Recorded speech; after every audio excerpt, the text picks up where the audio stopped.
As you can see, the strong back is reclining away from the Falcon 9 rocket. It'll stay in its reclined position, roughly 13 degrees away, up to and through liftoff. Certainly looks like a seasoned payload fairing. SpaceX typically doesn't talk about the number of flights its fairings have undertaken unless they hit a new milestone, so makes the fairing halves a little bit harder to track than the boosters. 3 minutes and counting. Stage 1 launch load is complete.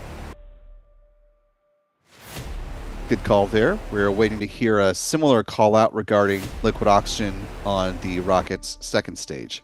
It should be in about 45 seconds.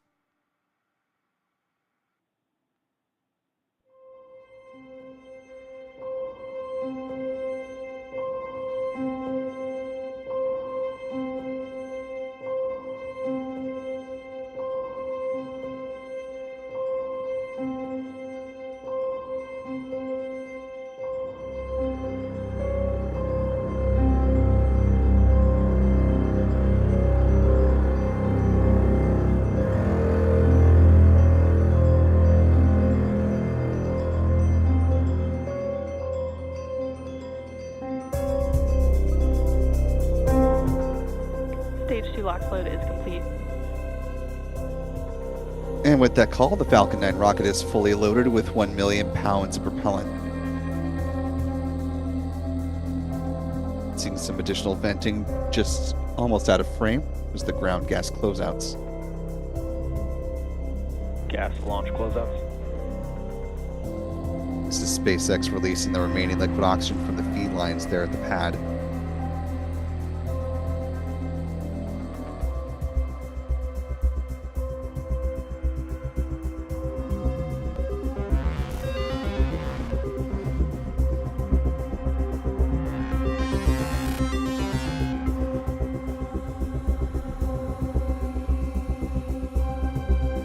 Falcon 9 is in startup. And we are now just awaiting the SpaceX launch director to confirm that they are in fact go for launch, coming in the next few seconds. Launch director, go for launch. And with that, we're going to go ahead and step back on our commentary, listen along with you, and be back on the other side of liftoff.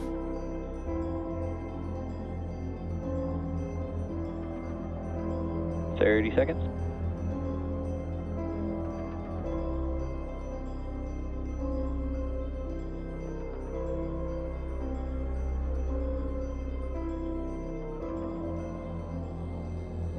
Fifteen seconds.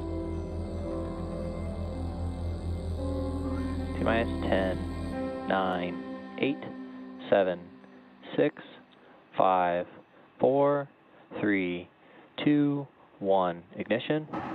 Engine full power and liftoff. Go SpaceX, go Starlink, Falcon 9, will you be my Valentine?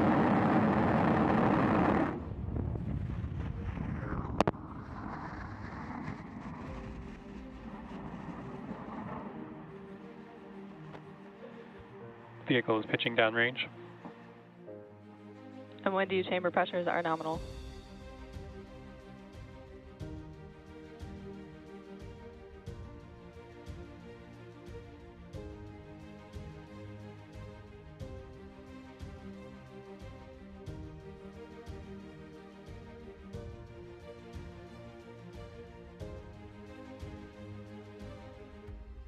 Power and telemetry nominal.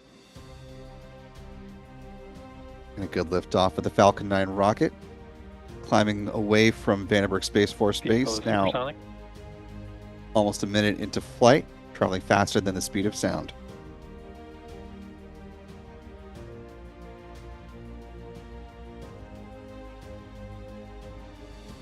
Max Q. Call for max Q, the point of greatest aerodynamic pressure on the vehicle. Engines should be throttling back up. Coming up to NVAC chill next, the thermal conditioning of the Merlin vacuum engine in the rocket's upper stage. MVAC chill. And there's that good call out for MVAC chill. SpaceX is coming up to a series of events in quick succession. We'll see first stage main engine cutoff, or MECO. That'll be followed by stage separation, and then the ignition of that Merlin vacuum engine. Payload fairings will jettison right about at the 3-minute mark.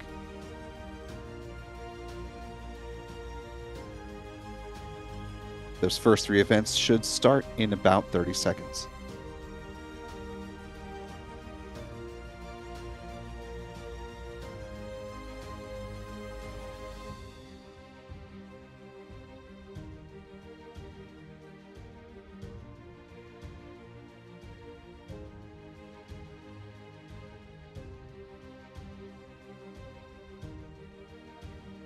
MECO. Stage separation confirmed.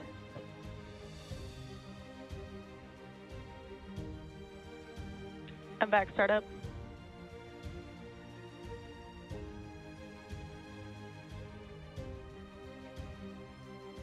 Good calls, good visuals.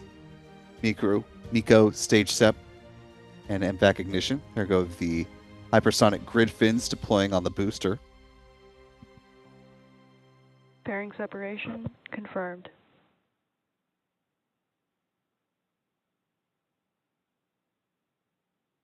There you see one of those fairing halves falling back to Earth. Like with the booster, SpaceX will recover those and refly them on future missions. You can just see the plume off the left-hand side of the left box just beyond the grid fin. Going out of frame now.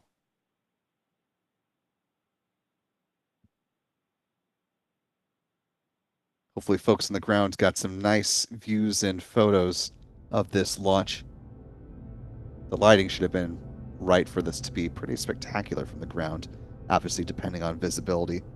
We're coming up on 4 minutes into this flight.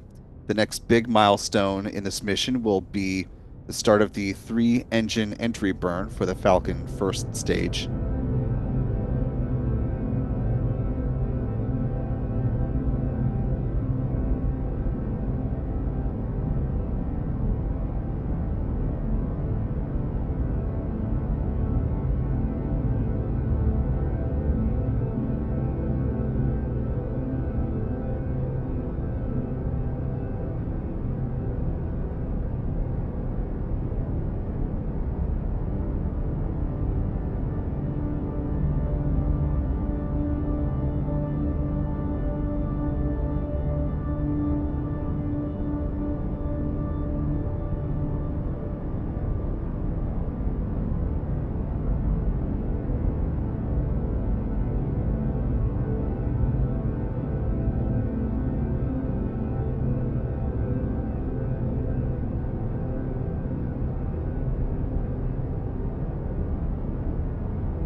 Coming up to the start of the entry burn here momentarily.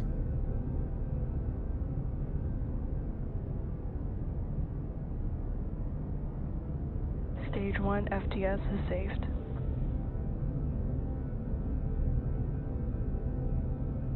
Stage 1 entry burn startup.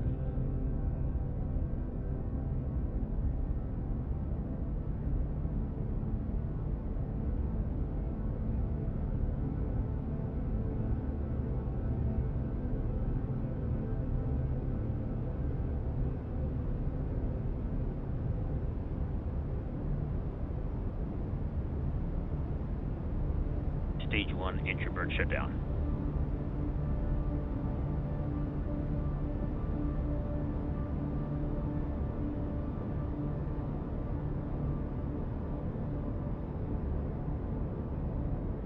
good call for the conclusion of the entry burn. Coming up next, we'll see the single engine landing burn, which will take B-1081 down to the drone ship. Of course, I still love you.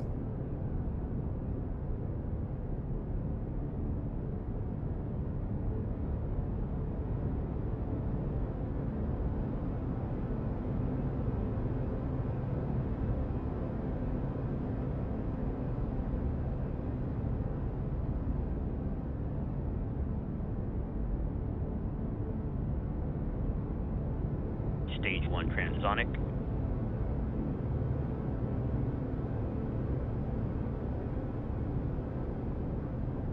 Boosters Stage traveling 2 below FTS is saved. speed of sound now. The flight termination system on stage 2 has been safed. No longer needed at this stage of the mission.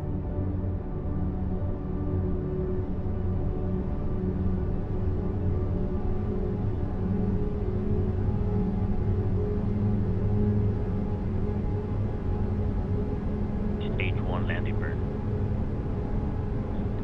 Stage 2 terminal guidance.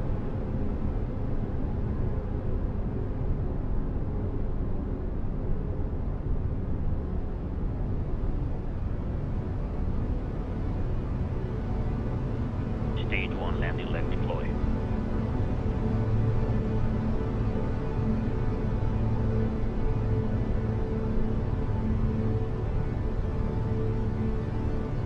Stage 1 landing confirmed. And a good landing, wrapping up the 22nd flight of Booster 1081.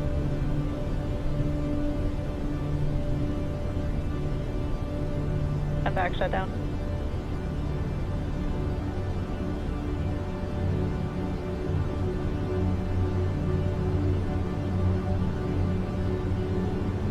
Nominal orbit insertion.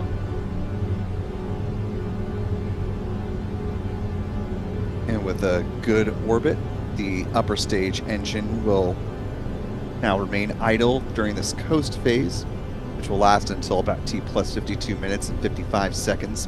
1 second burn is on tap, setting the stage for the upper stage to be in a circular orbit and allowing for the release of the Starlink satellites roughly T plus 1 hour, 1 minute, 46 seconds post liftoff.